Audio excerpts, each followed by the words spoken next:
अनन्तं वामनं शौर्यं वैकुण्ठं पुरुषोत्तमं वासुदेवं ऋषिकेशं माधवं मधुसूदनं वराहं पुण्डरीकाक्षं नृसिंहं दैत्यसूदनं दामोदरं पद्मनाभं केशवं गरुड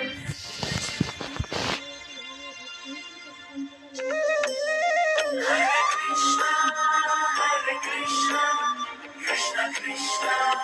Hare Hare, Hare Krishna, Hare Krishna, Krishna Krishna, Hare Hare, Hare Krishna,